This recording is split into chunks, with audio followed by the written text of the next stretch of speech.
Lesbian detectives. Unsolved cases. She's still missing. Yeah, they haven't found her yet. Well, let's talk about it. They say he vanished without a trace. Could it be a psychotic break or a tragic accident? Police don't know where the body went. Unsolved murders, body still missing. That's unheard. Where's the witness? Lesbian detectives, what's going on? City on high alert, this out the norm. He did what, the who? Man, that ain't real, these crimes ain't true. Then come uncover these theories with us. We live right now, tuning in is a must. Right now, lesbian detective. We about to start the show, so get your popcorn ready to go. Pay attention to the message I present to you, the lesbian detectives.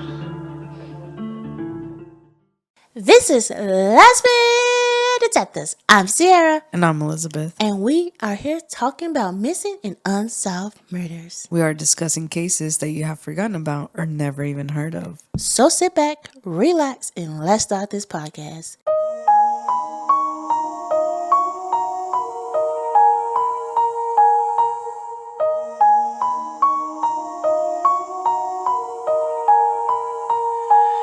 Welcome back to a new episode on a new week, and it's also Valentine's. Guys, I hope you all have a fantastic Valentine's, and I learned this on TikTok, so I'm going to say it on TMI. If you had your cycle last week or this week, girl, watch out because we don't need no more Scorpio babies, okay? Calm it down now, calm it down. Me and Scorpios don't get along, so if you Scorpio, no hard feelings, but y'all crazy a little bit. You and Capricorns. So, ladies, watch out now. Use protection. But for real though, have a good Valentine's. For me, it's Aries and Virgos. Yeah. They say I get along with Capricorns and Scorpios, but I haven't found one that I really got along with. So, I think that's a lie. Yeah. But my wife and I, we have some amazing plans. I feel like as you get older, like you don't go as big as you did when you first started dating, but we still keep it romantic. She wanted a massage, so I got like a massage to do a facials. And was it the stones on your back? Like, I can't wait. And I just asked to go to a Korean barbecue place. I told you guys I'm obsessed with Korean barbecue. And she making me a basket. I love when she make me baskets. She did it last year, guys. It was so beautiful. But yeah, that's our plans. Nothing big, nothing crazy. We're just saving for the end of the year when our anniversary comes. So that's when we go crazy. But guys, this episode is a Valentine theme. So you know I love my themes, and I chose one where the victim unalive or went missing on Valentine's. So, guys, you know my favorite line. Let's get into the episode. In the middle of February, along a quiet stretch of Interstate 40 in the northern Arizona, a body was discovered beneath a tree. The girl had been dead for days. Her clothing, jeans, a stripe pull over a bra was scattered nearby. Her jeans' torn belt loops suggested she had been dragged from one place to another. No shoes, no socks, nothing to tell investigators who she was or where she came from. The medical examiner could only estimate her age, height, and weight. She was likely around 17, just over 5 feet tall and slender, blonde or strawberry blonde hair, blue eyes, a dissolved aspirin in her tooth cavity suggested she had been in pain shortly before her death. The cause of death, hard to determine. Wildlife had taken much of her face, but authorities suggested suffocation. With no identifications, no leads, and no one to claim her, she became known by the day she was found. A name meant to mark her existed, but not the one she had lived with. For decades, she was a mystery. Her story lost to time. Her family unaware she was gone. Her killers unaccounted for. Years later, she was misidentified as another missing girl. Someone alive and far away. whose mother refused to claim the body. Even the headstone bore the wrong name. But that would not be the end. Thanks to new DNA advancements, the truth would finally come to light and her identity would be restored after nearly 40 years. And yet, even with the name, the question remains, who killed her? This is the case of Valentine Sally. It was February 14, 1982, Valentine's Day. The desert air hung cold over northern Arizona. The sun barely warmed the long stretch of Interstate 40. Most trucks moved quietly along the highway, most people still asleep. One Arizona Department of Public Safety officer walked the roadside, scanning for debris when he saw her. A teenage girl laying face down under a tree, just 25 feet from the road. Her jeans had torn belt loops, as if she had been dragged. Shoes and socks were missing. Nearby, a striped pullover, a bra, and a handkerchief lay scattered. The scene was chilling. No visible struggle, but this was no accident. Investigators noted she was around 17, 5'4" or 5", about 120 pounds, with blonde or strawberry blonde hair and blue eyes. Wildlife had damaged her face. Cause of death, likely suffocation. One small humanizing detail stood out. A half-dissolved aspirin tucked in a cavity on her lower left molar. She had been in pain just days before, a root canal left unfinished. That ordinary act, a toothache, a aspirin, will become one of the few clues to the life she had lived. Found on Valentine's Day with no ID, she was given a name, Valentine Sally, a placeholder for a young girl whose life had been stolen in the desert night. Her story was only just beginning. Investigators were desperate for answers. Valentine Sally had no ID, no family, no record to trace. One lead pointed them to a small truck stop just a mile from where her body had been found, a place where truckers stopped to rest along the northern Arizona desert. A waitress remembered that morning vividly. On February 3rd, nearly 2 weeks before her body was discovered, a teenage girl had entered the truck stop with an older man in his 50s, wearing a two-tone leather vest and a cowboy hat with a single peacock feather. She wore blue jeans and a lightweight pullover with thin red stripes, the same pullover found near her body days later. The girl didn't order food. She complained of a toothache. The waitress used to runaways, crush a aspirin and place it on her aching molar. That small act, the last anyone outside the truck stop would do for her, became one of the few surviving pieces of her story. The waitress asked if she wanted to stay, call someone, get help. The girl refused, seeming comfortable with the man, perhaps a father or an uncle. At the time, no one sensed danger. But less than 2 weeks later, she would be found dead, dragged into the desert and abandoned. The brief encounter, the toothache, the aspirin, her calm manner would become a crucial clue in piecing together her final days. For the waitress, guilt will haunt her for decades. I could have pulled her off that truck, she said years later. I could have called 911. I could have done a million things. The only thing I did was put the aspirin on her. Investigators traced her final moments from the truck stop to a student at a nearby university who recalled giving a ride north towards Flagstaff. These small details, the kindness, the encounter, would become key pieces of the puzzle in uncovering the truth of Valentine Sally's last days. At one point, authorities believed they had solved part of the puzzle. They thought she was Melody Cutlip, a teenage girl reported missing from Florida. But when investigators reached out to Melody's mom, she refused to claim the body. That's not her, she said. She declined the offer to have the remains sent back for burial. In her mind, Melanie was still alive, somewhere out there. With no one to step forward, someone else took responsibility. Patty, a waitress who likely seen Valentine Sally alive at the truck stop, felt a deep personal connection to the girl she had known only briefly. She couldn't let her remain nameless.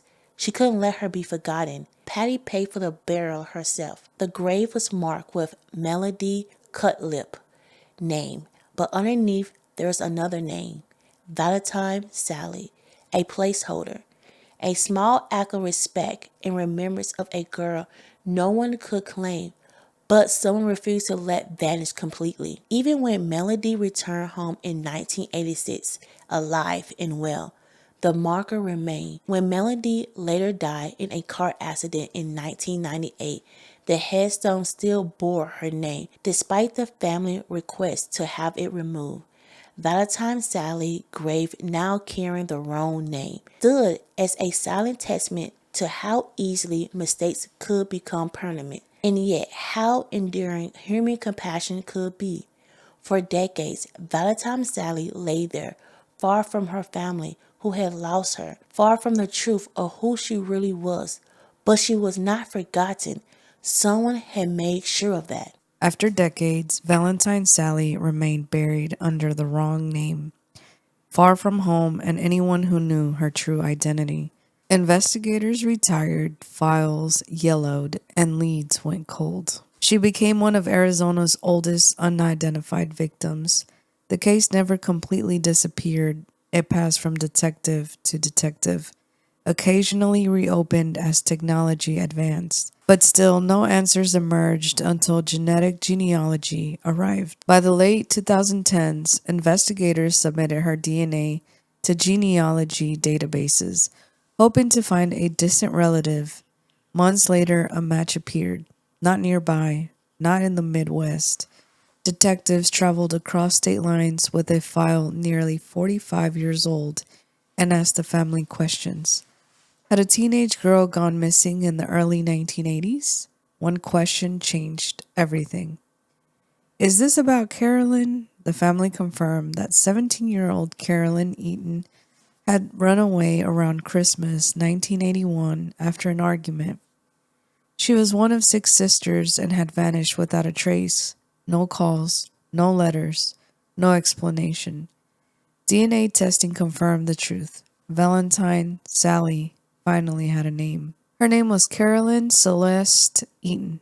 For nearly 40 years, she had been a Jane Doe, misidentified and nearly forgotten. Now, she was a daughter, a sister, a runaway whose story could finally be told. The family grieved decades of unanswered questions, now confronted with a painful final truth. The woman who had helped Carolyn in the truck stop and paid for her burial expressed relief. It's like one of my girls. Now she's got a family. We've got a name, and I'm no longer in charge of her. Even with her identity restored, questions remain. The man last seen with Carolyn, the older man in the cowboy hat with a peacock feather, was never found. No arrest was ever made. The person who killed her remains unknown. Investigators retraced Carolyn's final days mile by mile, trying to understand how a teenage girl from the Midwest ended up dead along a lonely stretch of Interstate 40. In the days before her death, Carolyn had been moving quietly through Arizona. She told people she had been in Phoenix, staying with friends, and working as a dishwasher. Her plan was simple: get east to New Jersey, family troubles, no clear path, just distance.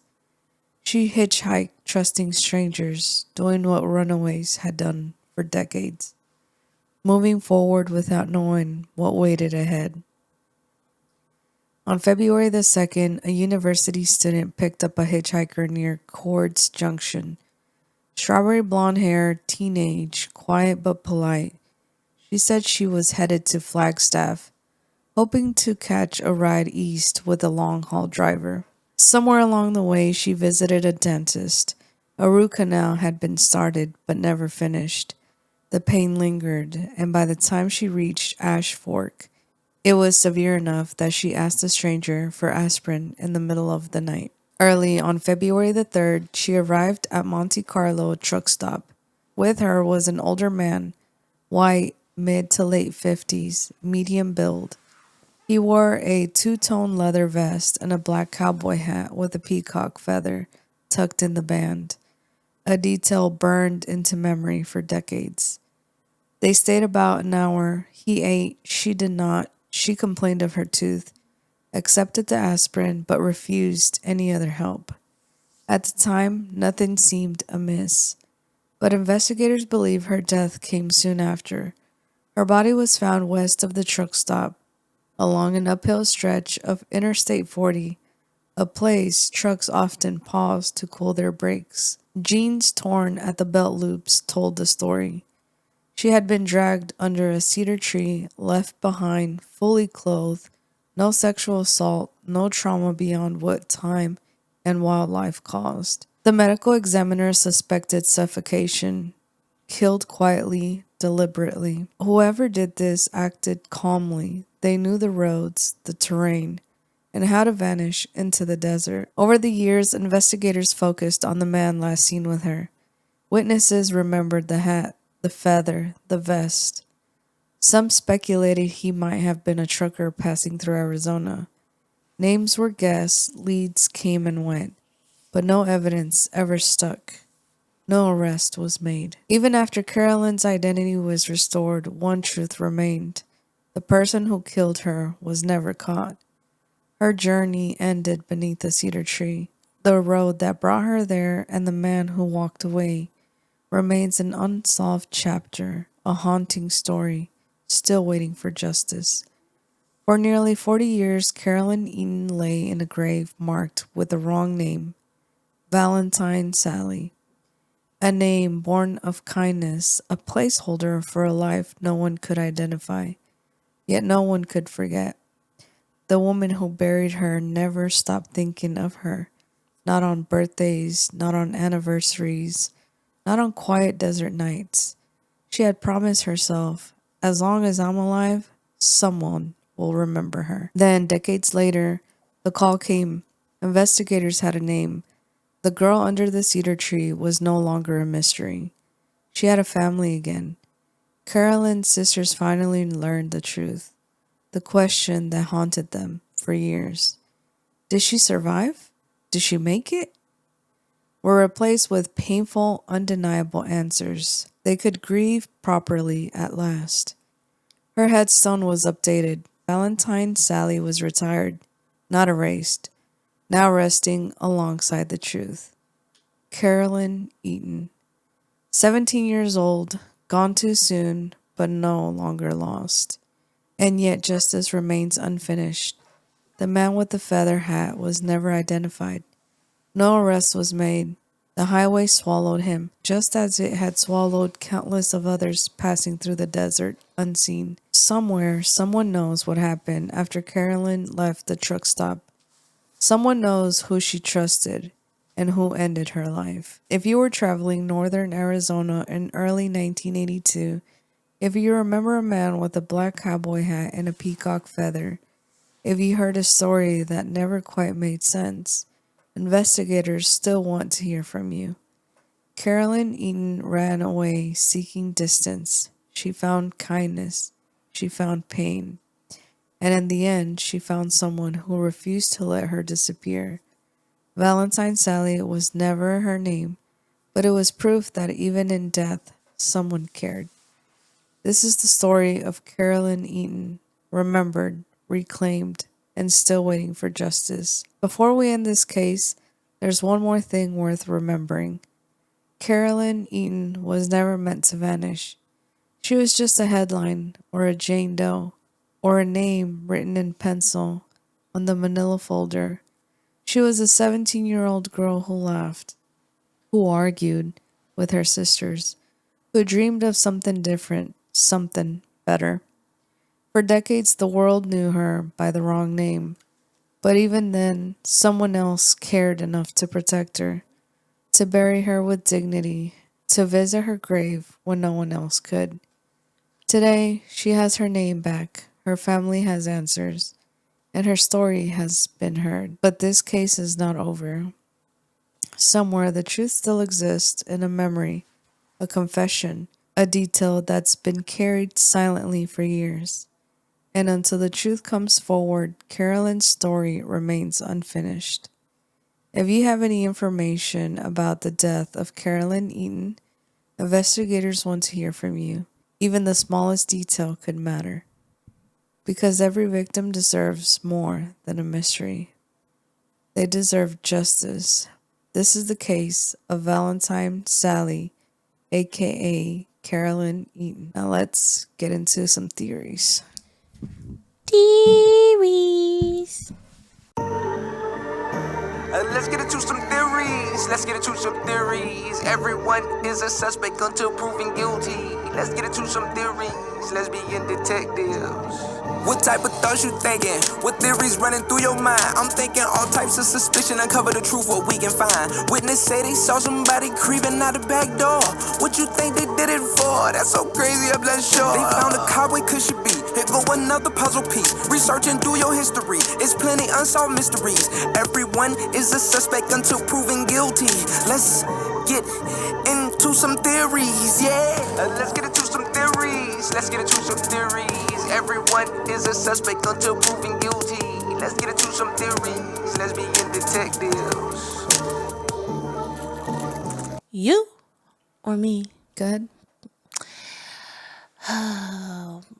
But this case right here, it started off like really bad because she ran away from home, and she ran away around Christmas time, and she didn't make it long because she was unalive in February. So that's sad because as a runaway, I think in her little head, like, I'm gonna get whoever house she was trying to get to in New Jersey. That's what she told people. She was trying her hardest, and she met the wrong person. And it seemed like she met a lot of kind people. We don't know who else she met on the road, but a lot of folks was kind of helping her a little bit. I wish she listened to their waitress and took their waitress help, because the waitress said, like, hey, like, you can stay with me, you know. But she's like, no, I'm gonna go. Like, thinking back to 17-year-old Sierra, I was free back then. Like, I didn't have no worries. I thought the world was a beautiful place. I mean, I know it's like danger in the world, but like, we're young, we're free. So definitely around that time in the 80 times, hitchhiking was a normal thing. It wasn't like a bad thing. You just had to watch out for dangerous people. You know, like a lot of folks hitchhiked to place to place to place. It wasn't like a crazy thing to do back then. But I don't know, probably because I have got a lot of dental surgery done, a root canal, and they didn't finish. I was like, why did they stop? Like, that's crazy for them just to stop like that. Like, what? I wonder what happened at their dental office. Well, I know I got one, and they had to get like what is it called? It's like some paste or something, imprints, or what do they call it? Is it a cap? No, they basically like take the shape of your tooth so they can create like another one or something like that. Yeah. I forgot what the name of it is. But yeah, that's what they do. And then they ordered the tooth, and so they like start it, and then after that, then they'll put the fake tooth on top. Yeah, I wonder why she didn't get get it finished. The money, and she had to keep moving. I mean, that's true. That's true. I think because it seemed like she passed away on February the 3rd, and the lady saw her on that day. And it said that the truck stop was like a mile away from where her body was found.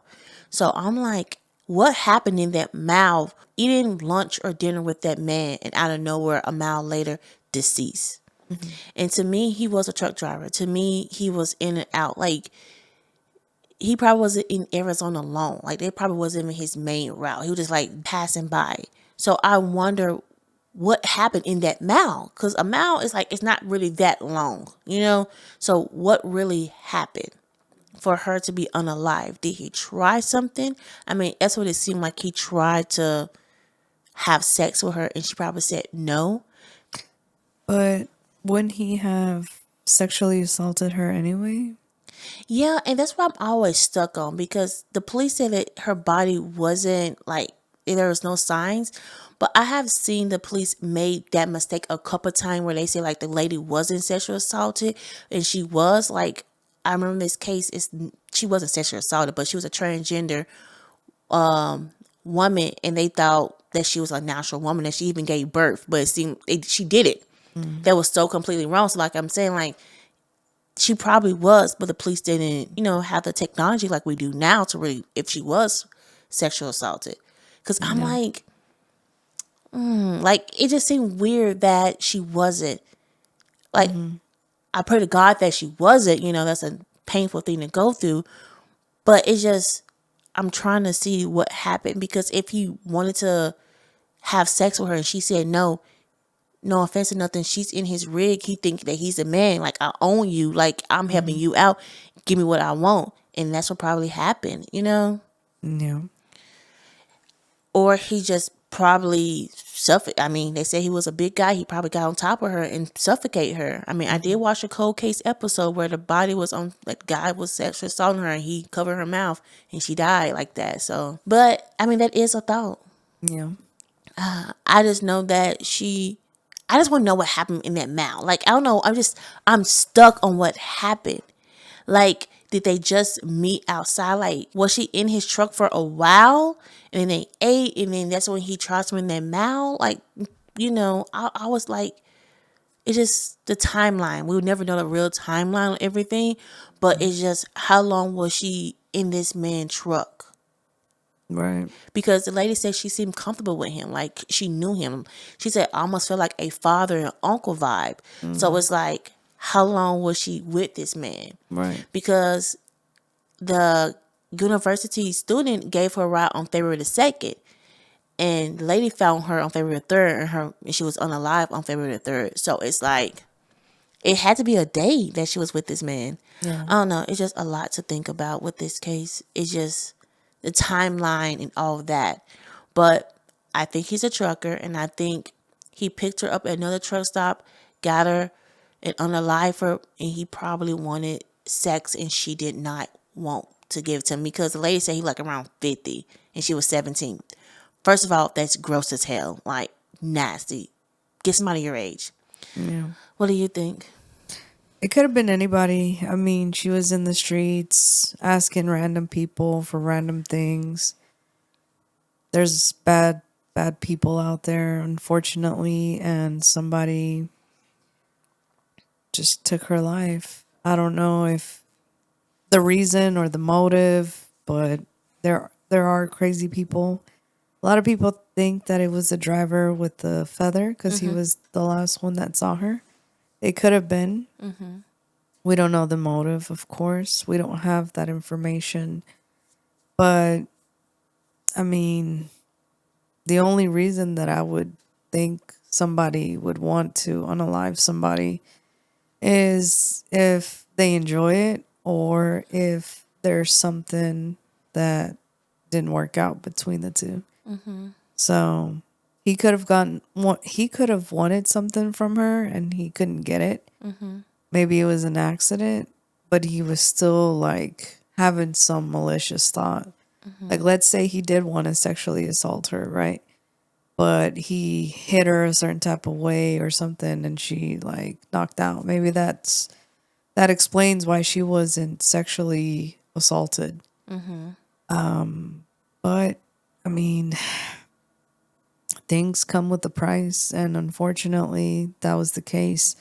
I would like to know more information about the family. Why did she want to run away? They said it was an argument. I feel like we would never get information about the household because I didn't find nothing really about her family background. Yeah, like, were they good parents? Were they bad parents? Did they try to work things out? Or did they just kind of tell her to like suck things up and move on? Like, that would have helped a lot with kind of knowing why she ran away. And was she living with her bio parents or was there somebody else involved? Was there a stepdad? Was there a stepmom? It's just like we need this background to be able to determine kind of what happened. And if there was like an outside influence, like who was it, right? And could they have maybe something to do with it? So, not a lot of information, unfortunately. But right now, I guess everything points to the driver with the peacock feather, because he was like 50 something years old. Why are you here with this teenager? Like, it just doesn't look right. But And it's sad they also gave her the wrong name. yeah, Like, at first, they gave her a different girl named Melody, and she wasn't her at all. And then even the girl mom was like, hey, that's not my child. Like, I know my kid. That's not my kid. They're like, yes, that is. They buried her, and they still gave her the girl name. That's the craziest part. Like, the mom said, hey, that's not my kid. Even when the girl was found alive, they didn't even change the name of the gravestone. And then the girl died, and the mama had to, bury her. It's like, hey, like, that's not my child. Like, take that name off. And they didn't have the courtesy to take that name off. So it's like, it's kind of effed up on a lot of situations what the police did in this case. It's just, this case, I wonder when they figure out it was Melody, did they keep looking for the killer? Or they're like, okay, we figured out her name, like, let's stop. I wonder that. Because it seemed like it wasn't no work done around that time on her case. just doesn't seem like nobody really cared. Right. So that's why I wanted to see the family dynamic. I mean, the person who really cared was the waitress. Even though she only met her for like, an hour, she really cared. I mean, that's also guilt, because she's like, dang, I could have done more. And the guilt is a strong thing. Yeah. Well, if you have anything, like you have any comments or any theories, please put it in the comments below. I would love to hear what you guys think about this episode, and what do you think about Valentine Sally case. And I'm be honest, I did not like her name, Valentine Sally. I think Valentine was alright, but Sally just didn't flow right to me. That's another thing. We are on all podcast platforms. Please go give us a 5-star rating, like, comment, subscribe on our YouTube. We have a case suggestion, so please, if you want a case to be done about your loved one or somebody that you like their case and you would love to hear our theories, send me a DM, send me an email, comment below. I will do it for you guys. I am working with families right now for their loved ones, so I would love to do more cases. This is Lesbian Detectives. Don't forget, everybody's a suspect, So proven innocent. bye. Lesbian detective. Unsolved cases. She's still missing. Yeah, they haven't found her yet. Well, let's talk about it. They say he vanished without a trace. Could it be a psychotic break? Or a tragic accident? Police don't know where the body went. Unsolved murders, body still missing. That's unheard. Where's the witness? Lesbian detectives, what's going on? City on high alert, this out the norm. He did what, the who? Man, that ain't real, these crimes ain't true. Then come uncover these theories with us. We live right now, tuning in is a must. Right now, lesbian detective, lesbian detective. We about to start the show, so get your popcorn ready, let's go. Pay attention to the message I present to you, the lesbian detectives.